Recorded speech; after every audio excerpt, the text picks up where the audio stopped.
You finally do it. The last payment clears. The bank is out of your life. The letter arrives, loan satisfied. No fireworks, no ceremony, just silence. And then something strange happens. Nothing changes, and everything changes. For years, the mortgage was the center of your financial life. Every paycheck already had a destination. It was pressure, but it was also structure. Now, the pressure is gone. And that's where things get complicated. More people are reaching this point than ever before. It's supposed to be the finish line. But for many, it quietly becomes the start of a different game. Because paying off your house doesn't just remove a bill, it removes a system. A mortgage isn't just dead, it's a forced investment plan. Every month, you were doing three things: paying interest, building equity, reducing future obligations. You didn't need discipline. The system enforced it. Now, it's gone. At first, it feels like a raise. More cash, more breathing room. But that extra money is no longer being automatically invested. The system that built your wealth is gone. Now, the responsibility is yours. Imagine you were paying $1,000 a month. That's $12,000 a year. Over 10 years, $120,000 went into your home. Now, the mortgage is gone. That $1,000 doesn't disappear. It just floats. What happens to it? Some get spent, some get saved, some quietly disappears. This is where paths split. Person A treats it like the finish line. They relax, spend more, upgrade their lifestyle. That $1,000, no longer building anything. Person B treats it like a transfer. Same $1,000, new destination. Now it goes into investments.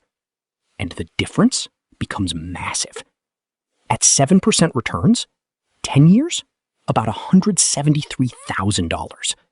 20 years, about $520,000.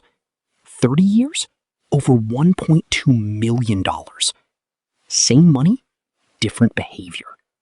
This is where wealth either plateaus or accelerates. There's also a psychological shift. Before, I have to pay this. Now, I could invest this. Could doesn't require action.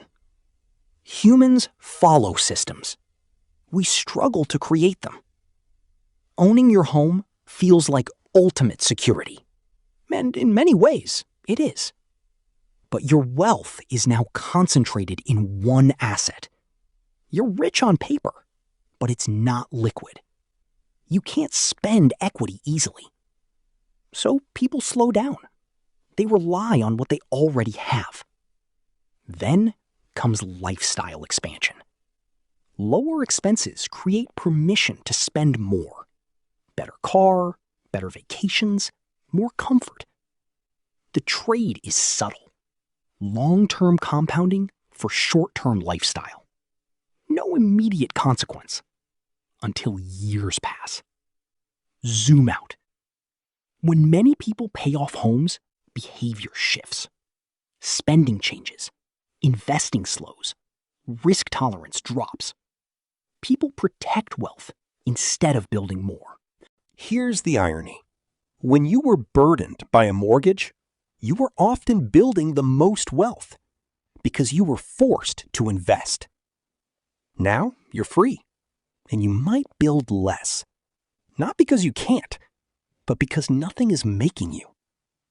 But this moment is also an opportunity. Your cash flow is fully yours. No bank, no obligation. That's power.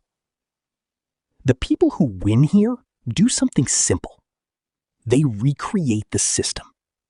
Same discipline, new direction. Automatic investing, fixed rules. They replace pressure with design. Now every dollar builds assets, not just reduces debt. The focus shifts from ownership to output. From what do I own to what produces for me. Fast forward 20 years. Two people, same starting point. One relied on their house. The other built investments alongside it. One has stability. The other has stability and options. Income, liquidity, flexibility. The gap grows quietly. So what actually changes? Everything. Not because the house changed your finances, but because the system disappeared. And in its place, you get something harder. Choice. Choice is powerful, but without structure, it leads to drift. Paying off your house isn't the end. It's the moment the script disappears.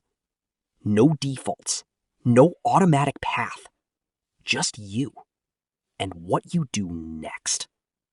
So here's the question.